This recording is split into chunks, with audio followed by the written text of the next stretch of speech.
Мир вам и благодать от нашего Господа Иисуса Христа. Это библейский марафон и его ведущий Игорь Егорев. Сегодня 329 день, остается 36 дней до завершения марафона, и нам предстоит прочитать всю книгу «Первое послание апостола Петра». Она небольшая, в ней всего 5 глав. Некто сказал: «Благовествуйте делами, и, если нужно, используйте слова». Эта мысль означает следующее.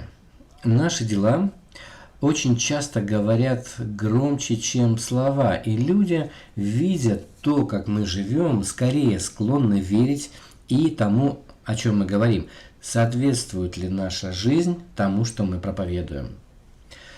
К этой теме обращается апостол Петр в 3 главе своего первого послания.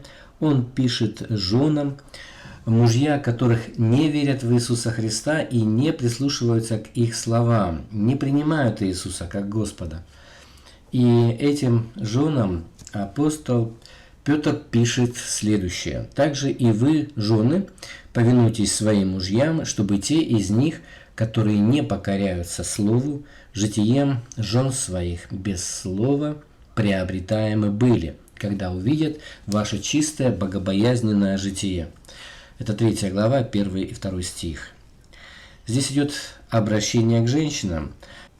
Конечно, в те времена они не были столь значимыми в обществе, не пользовались такой властью, которой пользовались мужчины, и мужчины далеко не всегда прислушивались к тому, что говорили их жены.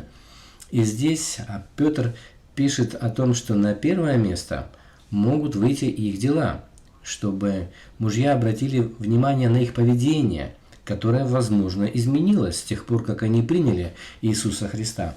И увидев эту разницу, поняли, что эта разница не могла появиться сама по себе, что то, во что они верят, изменяет их жизнь. Значит, это какая-то реальность, которую, может быть, сейчас они еще не видят, не понимают, но могут принять.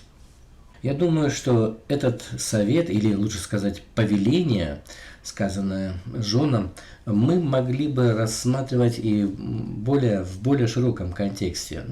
В принципе, в контексте нашей духовной жизни. Помня о том, что лучше один раз увидеть, чем 100 раз услышать. Так, есть такая известная пословица. Кстати, во всех языках мира есть аналогичная пословица. И она как раз и говорит о том, что наши дела являются лучшей иллюстрацией того, кем являемся мы на самом деле. Давайте помнить об этом, будем благовествовать и делами, и, если нужно, использовать слова.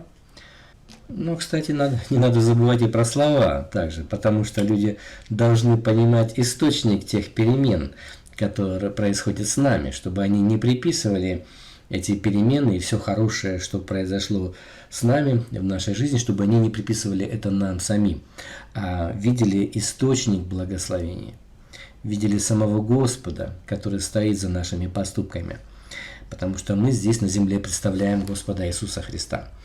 Итак, давайте прочтем все послание апостола Петра, первое послание. Обратите внимание на вопросы, они помогут более внимательно прочитать все послание.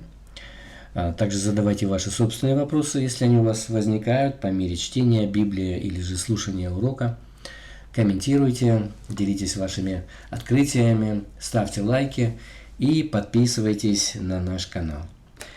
Пусть Господь благословит вас обильно. Я очень надеюсь снова встретиться с вами завтра.